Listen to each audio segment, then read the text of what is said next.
Bem-vindos a este canal YouTube, nesse Falando Nisso de hoje, com uma pergunta muito sensível. Vitor Bertotti, boa noite, Dunker. Você podia gravar um vídeo sobre a separação dos pais e o impacto no desenvolvimento da criança? Muito obrigado e um abraço. Bela pergunta, Vitor. Vou tentar, assim, comentar alguns aspectos dessa experiência, né? Espero que vocês tomem isso como uma versão a mais para se municiar, né? Quando isso acontece, né? Numa família.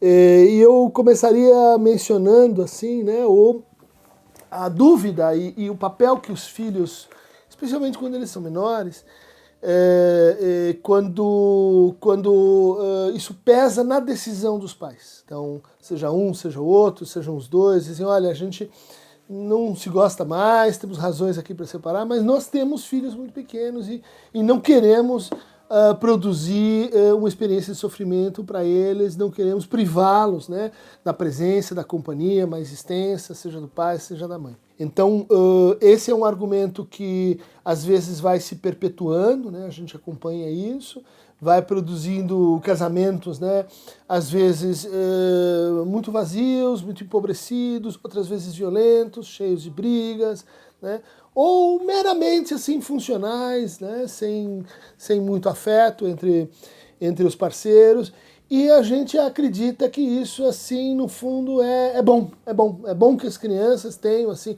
o pai, a mãe, os filhos, e daí eles vão crescer com uma convivência, né, que é bacana. É verdade, né, eu acho que a gente tem que assumir que sim, há sempre uma perda quando os pais se separam, né, mas a ponderação é a seguinte, a vida, né, dentro do casal, ela, para uma família assim constituída, é uma forte referência, né, de transmissão simbólica, né, que não é bem assim um aprendizado por exemplo só, porque às vezes um péssimo exemplo funciona para organizar perfeitamente a vida de uma pessoa, né, quando ela inverte, diz isso é um contra-exemplo. Pais que querem se idealizar demais no que é, inclusive, uma família, né?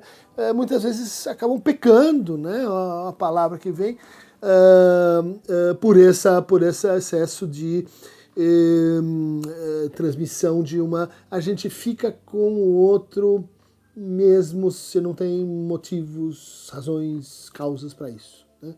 Ou seja, a experiência humana ela é trágica porque a gente não consegue parar de aprender, então a gente aprende isso também, né? Ou seja, a gente transmite essa forma de desejo, de amor, ou de desamor, ou de aversão para aqueles que estão, né, sendo criados por aquela proposta, né? Então, muitos dizem o divórcio é uma perda de convivência, uma perda de referência, é uma divisão na política, né, de educação e de criação e de cuidado, porque a partir de então um poderá então puxar para um lado, o outro puxa para o outro, como se isso não acontecesse, né, durante a convivência do casal, mas teme-se muito isso, né, e teme-se muito isso muito frequentemente por causa de recasamentos. Eu confio nela, mas ela pode casar com outro. Eu confio nele, mas ele pode então se envolver com um sabe-se lá quem. E daí uma parte da criação dos meus filhos sai das minhas mãos. Veja que tudo isso que são contraindicativos são, por outro lado, indicativos, né? Não é bom que a criação, que você ache que a criação do seu filho está na sua mão. Tem pesquisas mostrando isso, né? Na adolescência, a importância do grupo é muito maior que a sua mão poderosa, né? A gente vai assim encolhendo, né? O nosso poder, inclusive o nosso poder de controle, eu compro, eu pago. Quando a criança é muito pequena, vale. Depois você vai perdendo isso, né? A não ser que você crie alguém muito dependente, a não ser que você crie alguém muito acuado, inibido, né? Incapaz de enfrentar autoridades, o que seria péssimo. Voltando ao argumento, né? Tudo aquilo que é um contra-argumento parece, por outro lado, também ser um argumento interessante, né, no processo de decisão pelo divórcio, né? Porque você vai estar transmitindo algo muito difícil, muito importante de aprender, que a gente pode perder, a gente pode se reconstruir, a gente pode apostar em ser mais feliz, né? A gente pode apostar em algo melhor. A gente pode autorizar nosso desejo como raiz, razão da nossa existência. O que você prefere, né? Estou forçando a mão, mas o que você prefere passar para o seu filho, né? Essa ideia de que, puxa, ele deve perseguir e orientar suas escolhas, né? Deve se orientar na vida a partir, assim, do fazer valer o seu desejo, seja pela independência, seja pela autonomia, e o risco e a dificuldade que vem junto com isso, ou fique e siga normas e acompanhe, enfim, o que os outros esperam, e mantenha-se em relações vazias, e empobreça-se, e é assim que a gente vive, aceitando, né? Aceitando condições que às vezes são muito adversas. O divórcio não é só, muitos vão dizer assim, é um fracasso, né? Vocês tentaram e não conseguiram. Ele, por um lado, é um fracasso, por outro, ele é um sucesso. Ele é a mostra viva de que a gente consegue fazer esse processo que às vezes uma análise toma 15, 20 anos para produzir, que é uma separação, né? Uma separação simbólica, né? Uma separação simbólica onde, né, quer dizer, o desejo dos envolvidos ele tem que, de certa forma, aparecer, né, para os envolvidos subsidiariamente, que são os filhos. Então, como é que você fala desse gesto? Né? Como é que você fala dessa decisão? Né? E aí já começam imediatamente os desvios, as respostas, você vai dizer, as ruins. Né? Ah, porque sua mãe é péssima. Ah, porque o seu pai é péssimo. Não, porque ele... porque não, a gente separa porque a gente quer. Né? Porque a gente decide e esse é um preço que cada um tem que pagar. Ah, não, vou jogar esse preço para o outro. Né? Vou jogar esse preço para alguma circunstância que me forçou a isso. Né? Não, mas... ela tem outra, ele tem outro. Isso não é justo? Não, isso é justo. Isso é justo porque manter uma vida em deslealdade, traindo e etc. é outra coisa. Mas estou falando de alguém que se apaixona por outro e por que essa paixão, quando ela é, enfim... que vale a pena, mais lancinante, ela é um passo gigante de felicidade, e isso devia ser levado em conta. Ou seja, estamos falando de uma espécie de eticidade, né, do casamento, onde a perda deve ser sempre possível. Né? Por quê? Porque a separação deve ser sempre possível. E sendo possível a separação, veja só, aonde isso leva? Eu estou escolhendo, estou reescolhendo, eu estou junto porque meu desejo se reafirma, eu estou junto porque eu me sacrifico para que esse desejo reapareça, reacenda, sei lá o que você vai inventar para ir à frente ou parar. Adam Phillips tem esse livro excelente, né? Lembrando, desistir é importante. Né? Desistir não é derrota, desistir não é perda sempre, né? Ou só perda, você perde aqui, mas por quê? Por que você perde? Como que você perde? Isso é decisivo para a gente passar para as crianças. Né? Aí vem um segundo capítulo, que é como que a gente partilha. Né? Faz a partilha. Aí você vai dizer, é como entra o dinheiro no casal. Muito importante. Este canal, né, advoga que esse é um tema muito pouco discutido, né, entre os casais. Como é que o dinheiro se torna comum? Né? Eu tenho o meu, você tem o seu?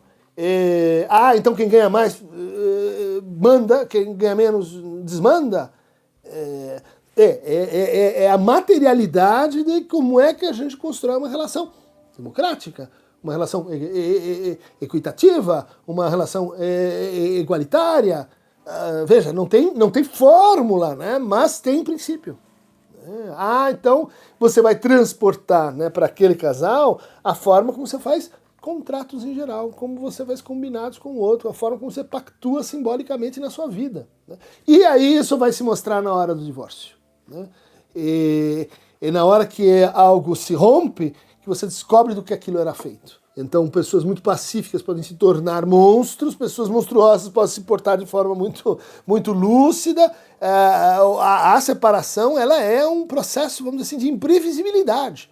Porque assim como quando a gente se apaixona, a gente vira outro, né? A gente é absolutamente influenciado, invadido, atravessado por discursos, narrativas, formas imagísticas do outro. Quando você separa, você vira outro também. E esse processo é legal, não é só deixei de ser aquele, porque no fundo você está decidindo deixar de ser aquele ou deixar de ser aquela. Então a partilha é a partilha dos amigos, né? Como é que você faz para... Olha, isso é um armistício, é o fim de uma guerra, né? Que dali a pouco, né? Lembra a definição do Clausewitz, né? Quer dizer, a guerra política é feita por outros meios. Então daqui a pouco vai ter outra guerra, daqui a pouco outro momento diplomático, né? Como é que você pactua, né? Então você fica com isso, como você fica com aquilo, como é que a gente desfaz esse laço, que não é um laço só pecuniário, né? Feito de coisas adquiridas e bens construídos. É um laço que envolve amigos, que envolve lugares, que envolve práticas, que envolve memória, que envolve lembrança, né? E aí vem essa ideia, de novo, né? Um princípio difícil, fácil de ser enunciado, difícil de ser seguido, né? De que quem se separa é o casal, né? Este homem e esta mulher, ou este homem e este homem, esta mulher e esta mulher, como queiram, né? Mas projeta-se que o trabalho, a implicação, a criação, o cuidado dos filhos, né? Isso é um compromisso permanente, isso é um compromisso que continua. É terrível, porque na hora do conflito, isso costuma ser exacerbado, né? Não, porque o papai vai continuar gostando de você. Não, vai continuar tudo igual. Não, porque... Não é verdade, gente. Não façam promessas que vocês não têm condição de cumprir. É claro que isso aperta ainda mais a nossa aposta. Qual que é o drama? A aposta, ela vai vir no tempo, né? Você falou aquilo lá. E agora? Você está aqui? E lá, você está aqui? Se casou de novo, você está aqui? Como é que esses dois, isso vai depender de como a separação é feita, vão se recomprometer numa nova tarefa que é cuidar, criar filhos, né? Em lares diferentes, em famílias diferentes, né? Isso é uma tarefa difícil, por quê? Porque cada qual vai ter as suas escolhas e os seus caminhos, né? E vai se redescobrir e pensar coisas diferentes, cada vez mais diferentes, às vezes, do outro, né? E daí vem essa ideia de que nós estamos aqui num pacto em que, no fundo, estamos pensando no que é melhor para eles, para elas, né, para os filhos. Isso é muito difícil, né? Porque muitas separações, elas advêm justamente de um fracasso desse pacto lá atrás, né? Quer dizer, você cuida dos filhos, eu não me interesso, venho aqui, brinco com eles de vez em quando. Daí, separa, o que vai acontecer? Problemas. Muitas vezes há separação, e isso vem acontecendo, né? Assim, surpreendentemente, a paternidade, que estava assim meio suprimida, adormecida, anestesiada, ela ganha um novo impulso, né? Por quê? Porque a pessoa saca isso. Ela fala, deu errado lá, mas eu posso consertar. E isso tem muito que ver com criar filhos, né? Criar filhos tem que ver com, olha, é uma segunda chance, eu posso fazer de novo. Pode ser que eu acerte. Problema, tenho que acertar. Se eu não fizer isso, vou ser como mamãe, vou repetir a maldição, a tragédia dessa família. Quer dizer, essa entrada ela é péssima, né? Por quê? Porque ela sugere que os filhos são extensões de nós, né? Que a gente os manipula, que a gente é como um demiurgo, né? Que cria, né? Molda os filhos, e eles são extensões. Daí como é que faz quando separa? Difícil. Difícil porque começa a vigorar, né, e a se praticar algo que não é legal, que é uma concorrência, né, de modos de criação, às vezes, e muitas vezes é uma continuidade do casamento por outros meios. Por isso que eu citei o Clausewitz, né? A guerra é a continuação da política por outros meios, né? A política é a continuação da guerra por outros meios. Então tem muitos casais que se separam e usam os filhos para continuar brigando, né? E que colocam os filhos nesse lugar.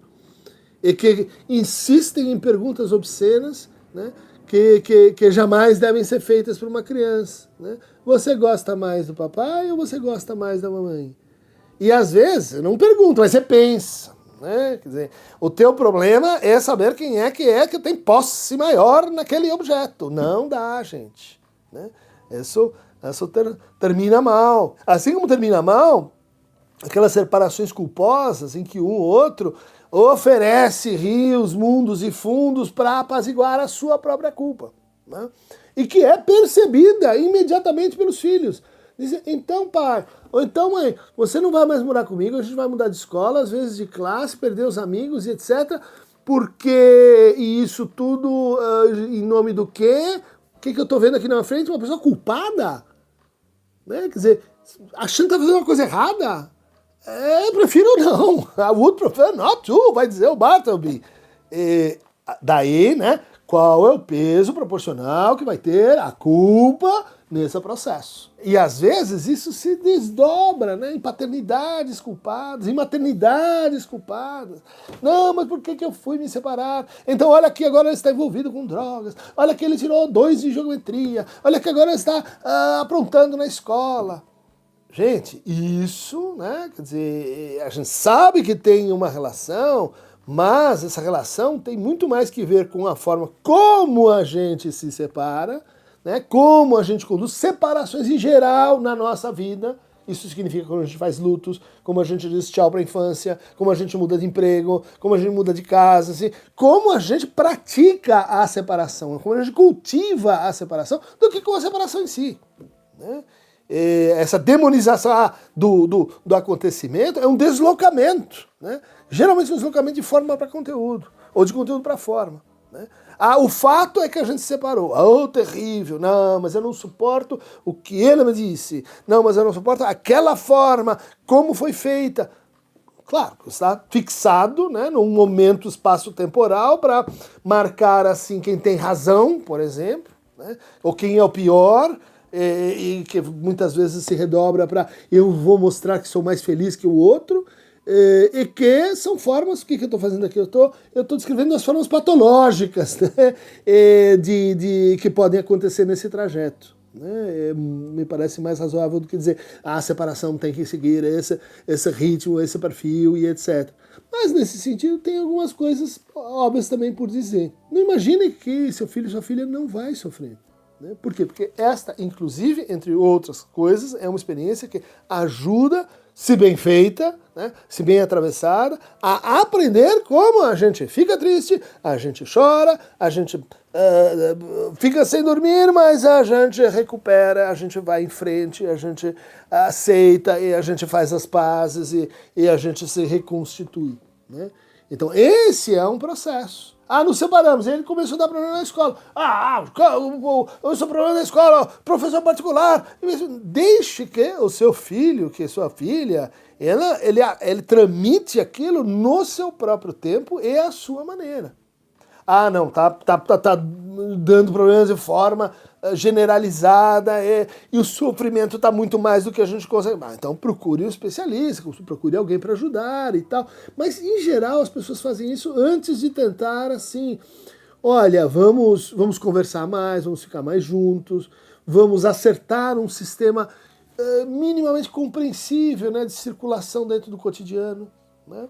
Ou seja, regra número 1, o que é melhor para o seu filho? O melhor para o seu filho, ou para a sua filha. Essa escola, outra escola. Não. Um quer uma coisa, outro quer outra. Quem é que decide, né, nesse caso? É o bem-estar dele, não necessariamente o que ele diz, mas o bem-estar dele. Furou essa regra, a coisa vai tender a complicar. Então, filhos de pais separados, né, vai depender bastante do momento em que isso acontece, de fato, porque cada momento vai jogar e contar com estruturas cognitivas diferentes, né?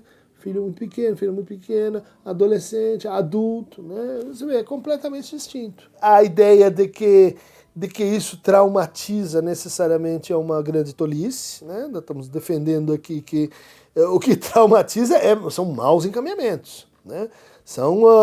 Hoje se discute muito essa questão juridicamente, né? Alienação parental. Eu acompanhei o pessoal que fez a lei, né? parecia uma lei muito justa, né? Porque de fato você tem essa prática com crianças pequenas, né? Um outro pega, guarda, às vezes a avó, às vezes a tia, e começa a falar mal, às vezes da própria mãe ou do pai, né? Isso produz eu não vou ali por quê? Porque eu estou alienado no discurso desse, eu estou alienado no discurso do outro. Isso, infelizmente, né, que é um fenômeno que acontece, isso foi instrumentalizado juridicamente por muitos pais, né, inclusive pais abusadores, para dizer, olha, a pessoa está falando mal de mim e tal, então eu quero aqui um empate técnico, eu quero direito de acesso à criança. Bom, o que é uma instrumentalização jurídica muito ruim, particularmente para as mulheres, não devia acontecer. Mas o que eu estou chamando a atenção é que o fenômeno se dá. Né? O fenômeno se dá como um mau encaminhamento. Mas, e aí vamos perguntar, o caso em que ele é um crápula, ele é um criminoso, ele é um bandido, é uma pessoa péssima, né? Como é que eu vou fazer? Eu vou dizer, não é assim, porque seu pai, na verdade, ou sua mãe, ela tem, enfim, uma aura santificada que ninguém vê? Não mentir. Não mentir para a criança. Esse é o François Doutor, grande mestra, né, da psicanálise com crianças, adotava como paradigma e funciona, né? Semente a criança, sempre ela sabe. Ah, mas eu enganei tão bem? Não, ela sabe sem saber que sabe.